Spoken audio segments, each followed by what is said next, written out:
Greetings! It is I, Foolish, here to bring you Caregivers, your very own tarot reading.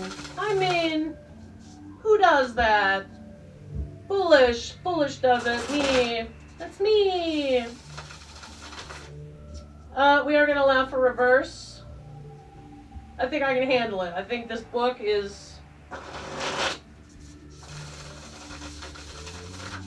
Okay. Whee! Moody's being the fool. Did you see that? He's like, hey, I'll jump off that cliff.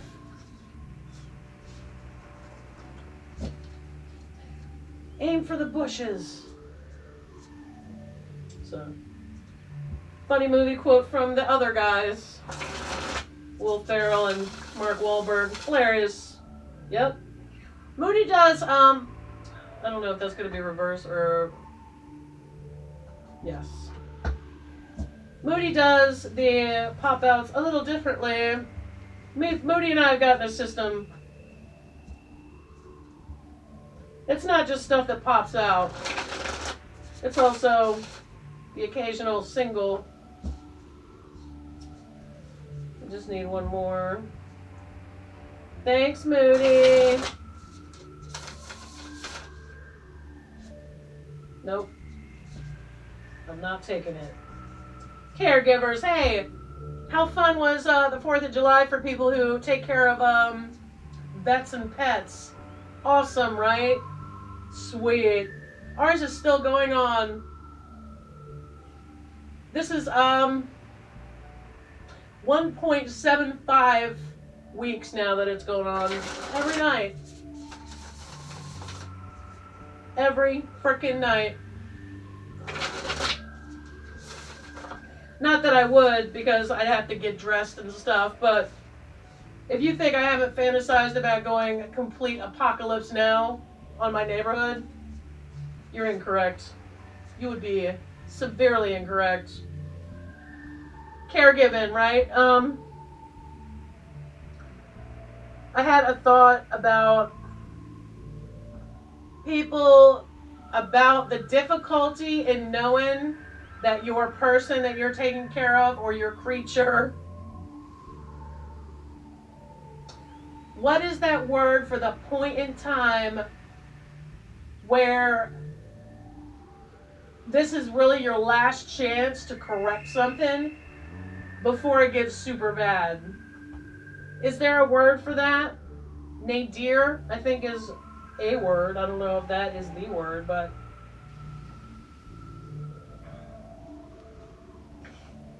I don't really have anything to say about it. I just want to acknowledge it.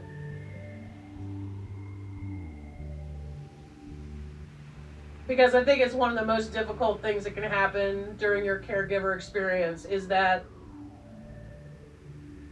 if the creature that you are taking care of, you know, your parent or, well, obviously a dog may not be down with wearing like a Elizabethan cone, the cone of shame or whatever, but like the serious stuff, like the stuff where you know this is a landmark to the end.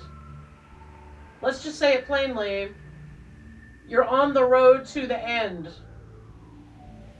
And this is a mile marker. This point, this... I don't have any advice for you about it, and I don't have any... I'm not getting any messages about it. I just want to simply acknowledge it and let you know that I see your difficulty. I think that is really what I want to say. I've had a couple... Over the last 2 weeks, it's been challenging for me to come to the caregiving tarot table without putting in my own stuff, okay? And I didn't want to do that. So if you see me skip a week or something, it's because I'm kind of struggling on my own. But I will always come back here to provide some support for your struggle, which may not look anything like mine, but is still a struggle nonetheless. That's the one thing that we all humans understand is struggle. And I don't, because we get tied up in the circumstances or like the conditions, or what does that person have to struggle about? They're getting 3 square meals a day. All humans struggle. And you would think that would unite us and, so we can support each other, but it doesn't. It doesn't. In fact, if anything, it divides us, which I find ironic and unfortunate. Oh, that's interesting. Wow, okay. We are going to do reverses because this is a very, like, the reverses in here are fleshed out. A lot of the guides that I've seen, the reverse is like a 3-line going, reverse is the opposite of the upright meaning. No, it's not. No, it's not. No, it's not. What's 78 times 2? 156, right? Basically, there are 156 meanings in a tarot deck. Seems like a lot, right? But this guide has so much useful description in the reverse meanings that I feel okay about us doing reverses, okay? Been working with this for a few days now. Feeling good about it. That's why I have reversed my decision on reversals. Oh, get it? God, I'm funny. So funny, you guys. So funny that I have to tell you I'm funny. Alright. 6 of Cups. Reverse. Ooh, I wonder if this is related to the point of no return. That's what I wanted to say.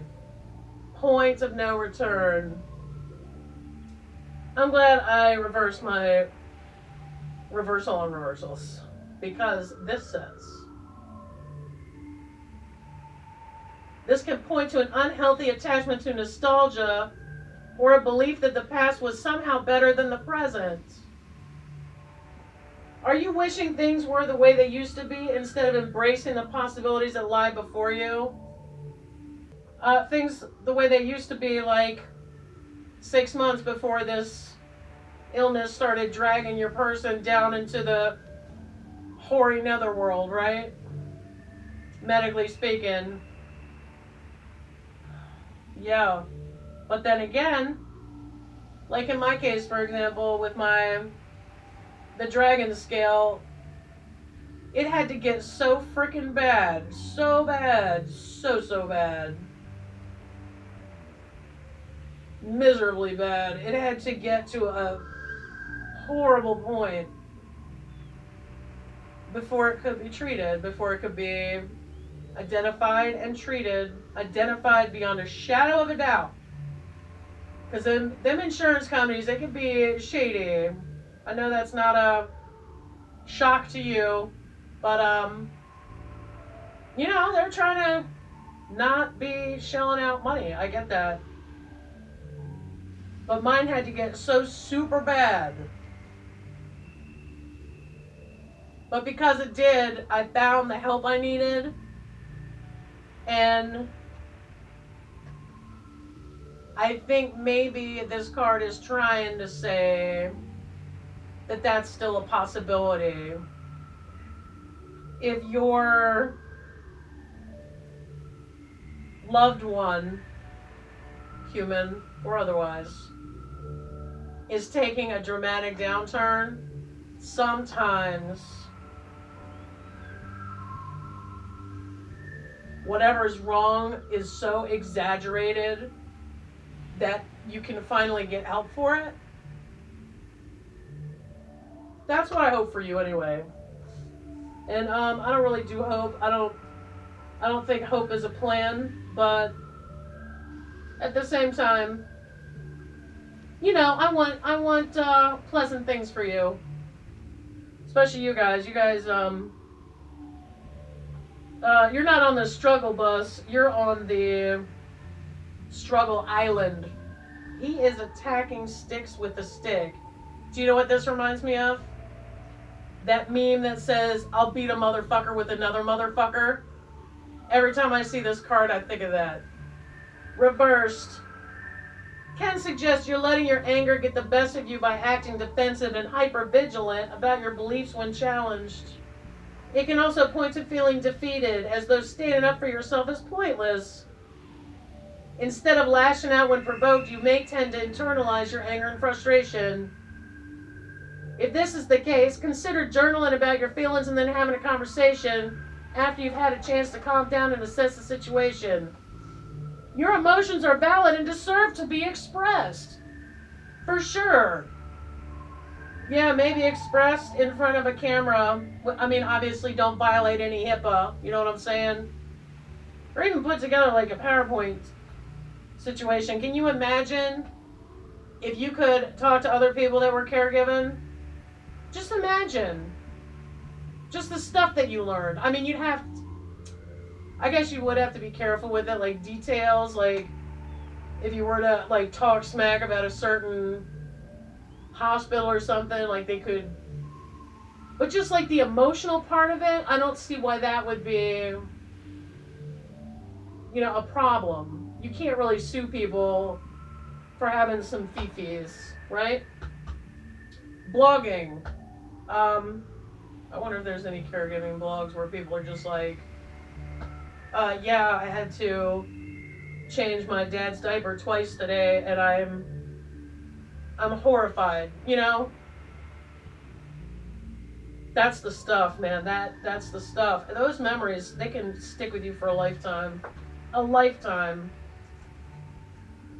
So whoever's taking care of someone, or whoever's taking care of a creature at their end of their life, man, shout out to you. Those memories, sometimes they can be scarring. Get a counselor. That's what I recommend. If you have the means, get a counselor. Get one now. So you can get in the habit of processing those feelings and getting them out. Because there's going to be another scarring experience coming right at you. That's just a thought, something to consider. Uh-ohs. Delay or inability to move on from a difficult situation. Ask your intuition to guide you toward issues that still need resolving. This can also indicate that travel plans may be subject to delays. Focus on where you are in the present moment instead of pushing ahead with future plans. That's actually my default. Hard to get me going. Issues that still need resolving. You think yesterday was better? Well, tomorrow might be. It's just today sucks, right? Today's sucking. When today is sucking, this present moment's sucking. So, a lot of times we do that. We reach back in the archives. We're like, we pull out a memory, and we're looking at that memory from the view we have now instead of the view we had then. So, and then a lot of times we polish a turd. I don't want to, spoiler alert, I don't want to ruin it for you. A lot of those really fond memories, I'll just leave it at that. They may not be 100% accurate, okay, because they're memories. Yesterday was better, so we're not seeing tomorrow. We're defensive and hypervigilant, maybe, about it, right? Maybe we should be journaling or expressing our angst in a creative manner, in a creative outlet, okay? Defensive and hypervigilant, listen, this habit, if you are taking care of somebody, especially if they have like an invisible illness, or maybe they live with you,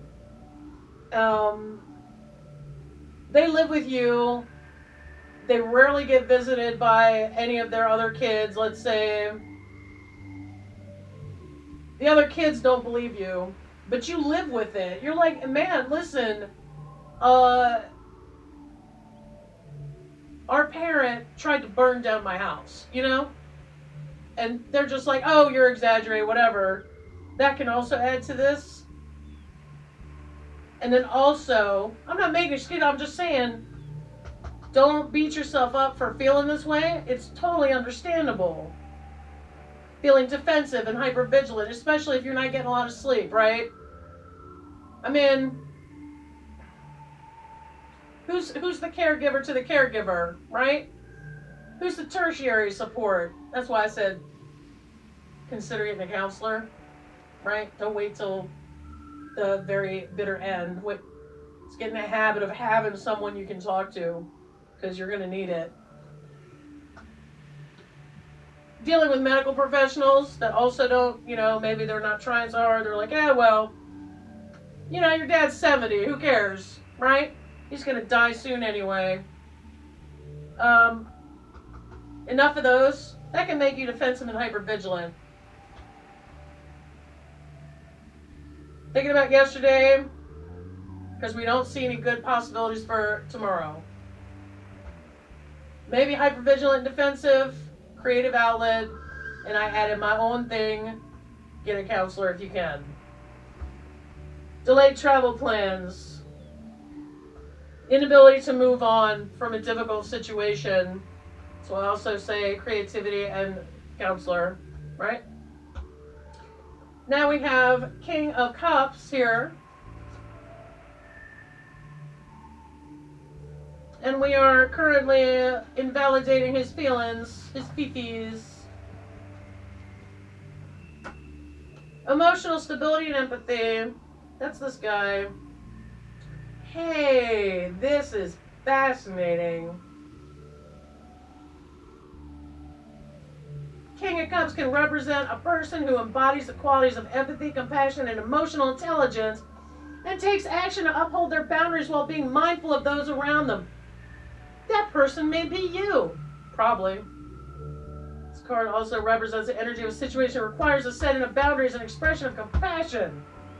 Yeah, right? Your parent. Oh my God, you want to talk about defensive and hypervigilant.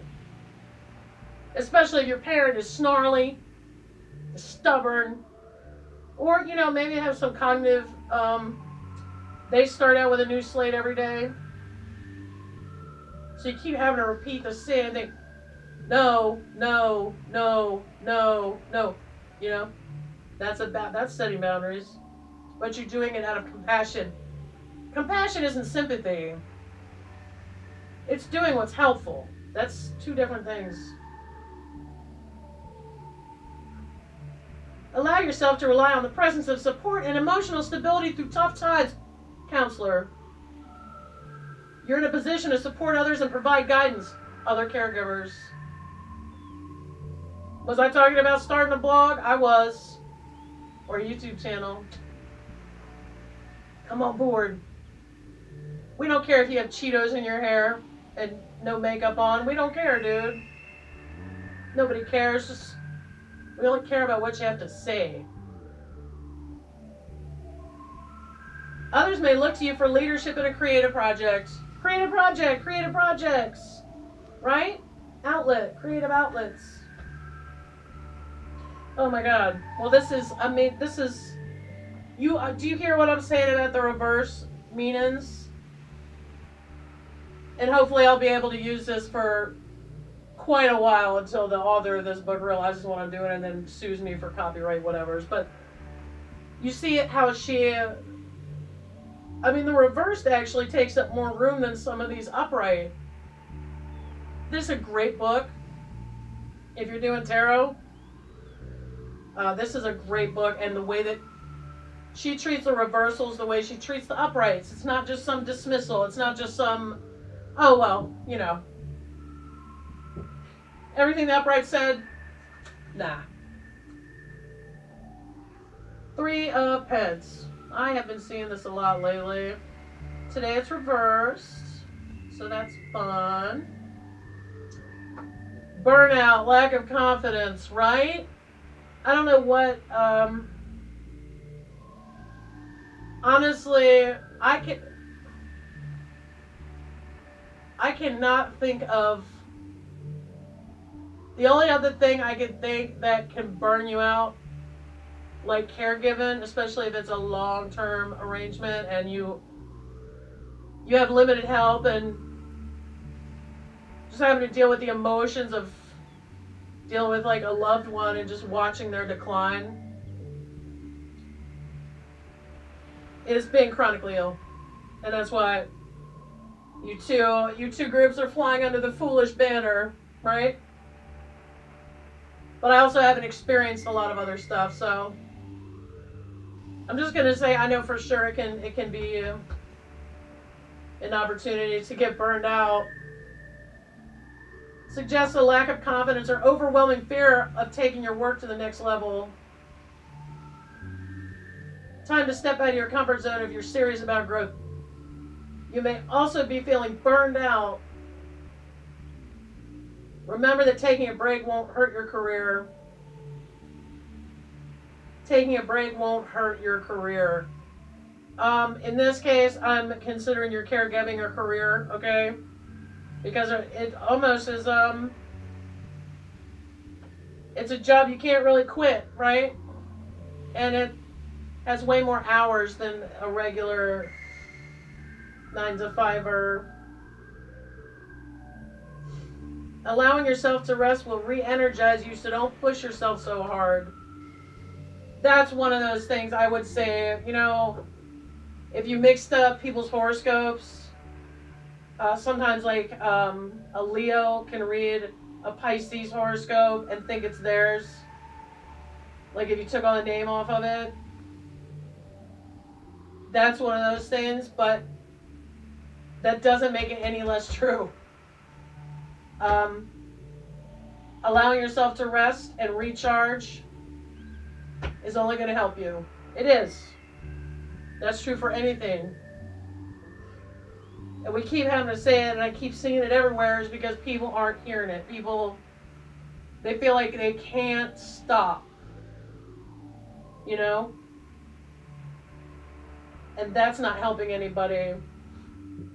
You know, that's great for like just to get through a crisis. It is not. It's not supposed to be a method of operation. Don't worry about memories. Things may lie ahead that will provide opportunities, okay, to make this situation less miserable. I don't care about good or bad. I mean, I use those words because everyone uses those words, but don't think about positive or negative. Think about miserable, right? And this less miserable, okay? End of life is not easy. And when you start getting into situations like that, good and bad, negative, positive, to me, they serve absolutely no purpose because you know the end is inevitable. I think a worthier goal is to just try to make things less miserable. Defensiveness and hypervigilance, get a counselor, creative outlet, journal. Delayed travel, let go, right? Let go. Fifis, empathy, guide others, boundaries, right? Rest, recharge. Don't be afraid to 4 of Swords at favorite one in my house. Start thinking about naps. I love a nap. Alright. This has been your reading, and I will see you at another time.